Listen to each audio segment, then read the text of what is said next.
খুঁজছে নাকি?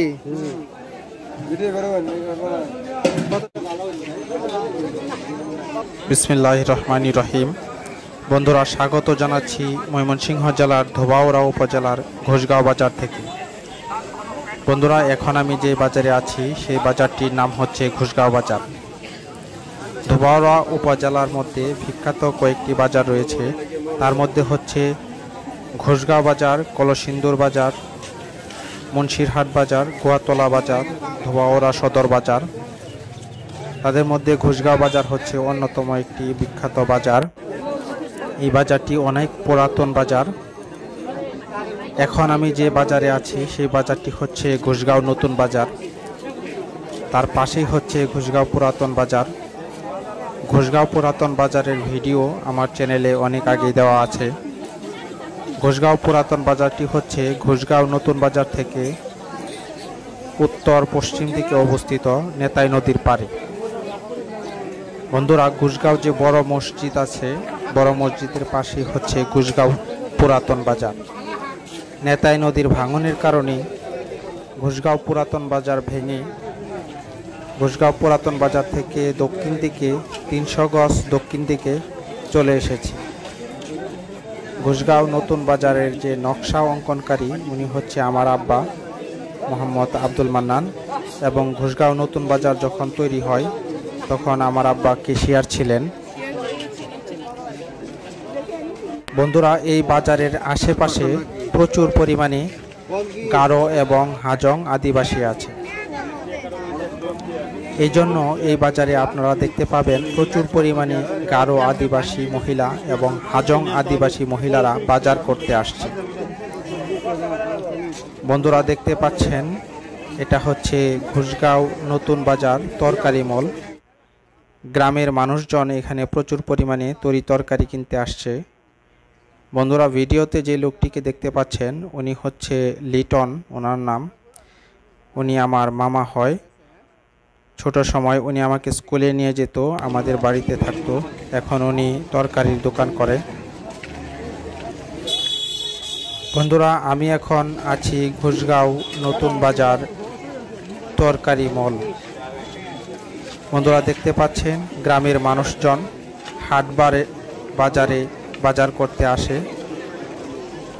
এই যে দেখতে পাচ্ছেন একজন গারো মহিলা, উনি একটি দোকান থেকে কাঁচা কলা ক্রয় করেছেন, এবং আরেকজন গারো পুরুষ উনি তেজপাতা ক্রয় করতেছেন। এখানে প্রচুর পরিমাণে গারো আদিবাসী লোকজন আসে বাজার করার জন্য। আমার ভিডিওতে চাইনাদের মতো চেহারা যে লোকজনগুলোকে দেখতে পাবেন ওনারাই হচ্ছে গারো আদিবাসী। বন্ধুরা, দেখতে পাচ্ছেন ঘোষগাঁও নতুন বাজার তরকারি মল, রমরমা ব্যবসা। এখানে প্রচুর পরিমাণে লোকজন তরি তরকারি ইত্যাদি কেনাকাটা করতেছে। বন্ধুরা, দেখতে পাচ্ছেন গ্রামের লোকজন বাজার করতে আসছে। এটা হচ্ছে ঘোষগাঁও বাজারের তরকারি মল। এখানে প্রচুর পরিমাণে মানুষ তরকারি ক্রয় করার জন্য আসতেছে। দেখতে পাচ্ছেন মাটির মধ্যে অনেকেই দোকান নিয়ে বসে আছে। এখানে প্রচুর পরিমাণে শাকসবজি এবং মাছ বিক্রি হয়।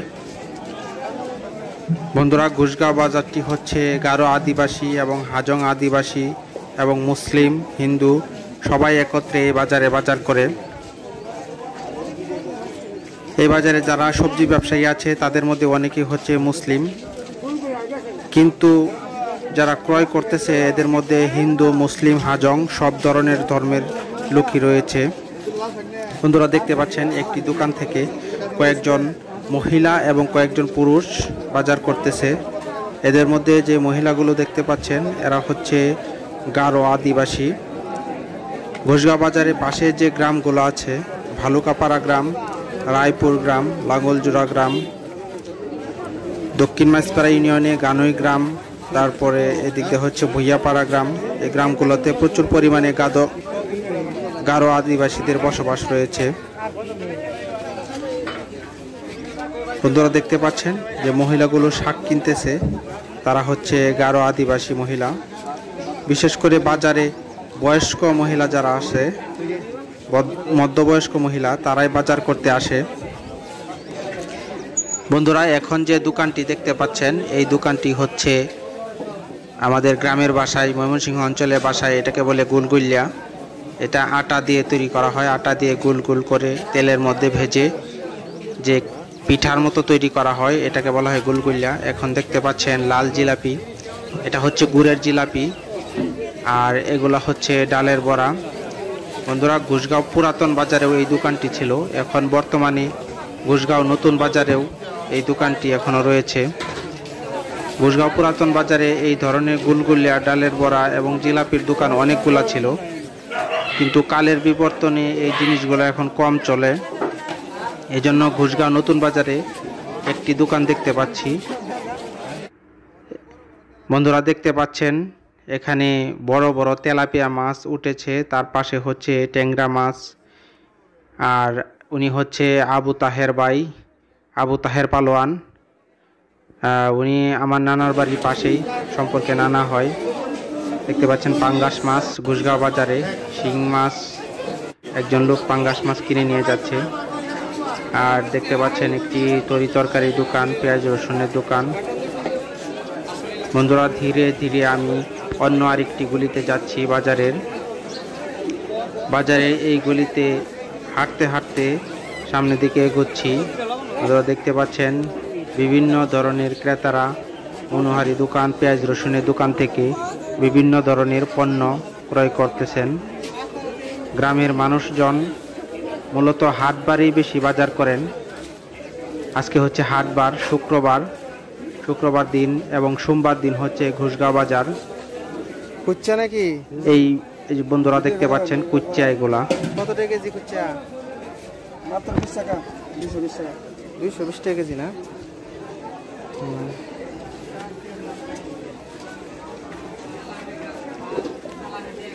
বন্ধুরা, দেখতে পাচ্ছেন যে কুচ্চা নিয়ে দাঁড়ায় আছে একজন গারো আদিবাসী।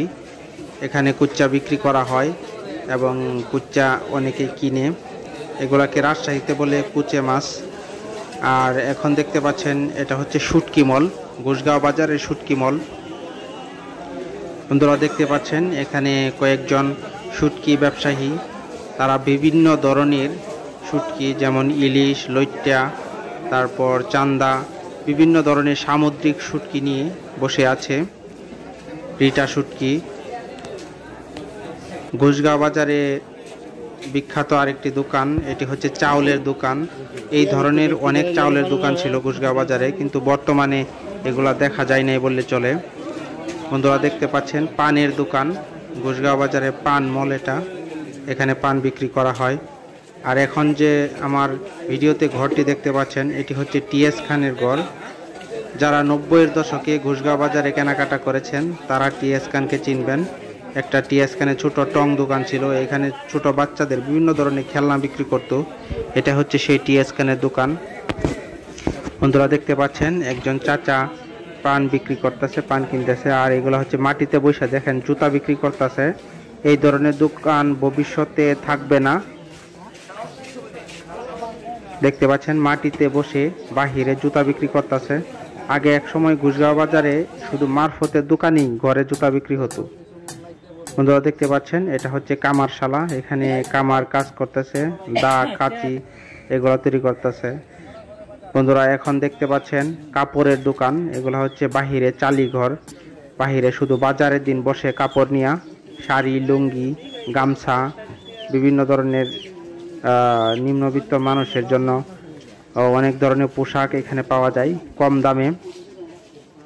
এটা হচ্ছে ঘুষগাঁও বাজার কাপড় মল, যেখানে বিভিন্ন ধরনের ছোট বাচ্চা থেকে শুরু করে বয়স্ক লোক পর্যন্ত বিভিন্ন ধরনের রেডিমেড কাপড় পাওয়া যায়। একসময় ঘুষগাঁও বাজারে প্রচুর পরিমাণে এসব কাপড়ের দোকান ছিল। আশেপাশের এলাকার লোকজন ঘুষগাঁও বাজার থেকে এসে এই ধরনের কাপড় ক্রয় করত। কালের বিবর্তনে বিভিন্ন ঘরে কাপড়ের দোকান হওয়ার কারণে এসব কাপড়ের দোকানগুলা ধীরে ধীরে উঠে যাচ্ছে, কিন্তু এখনও কিছু কিছু দোকান ঘুষগাঁও বাজারে রয়ে গেছে কাপড়ের দোকান। আর ভবিষ্যতে এগুলা থাকবে না, কারণ এখন যারা এই ব্যবসাগুলো করতেছে আর কিছুদিন পরে তারা আপডেট হয়ে গেলে যদি ঘরে উঠে পড়ে তাহলে তো আর এই ব্যবসাগুলো থাকবে না। বন্ধুরা, এখন যে দোকানটি দেখতে পাচ্ছেন এটি হচ্ছে আমার বন্ধু এবং বড় ভাই আব্দুল মোতালেব সাহেবের দোকান সাজ ইলেকট্রনিক্স, ঘোষগাঁও বাজারে খুব সাশ্রয়ী দামে উনি বিক্রি করে। ধন্যবাদ সকলকে ভিডিওটি দেখার জন্য। সবাই ভালো থাকবেন। আল্লাহ হাফেজ।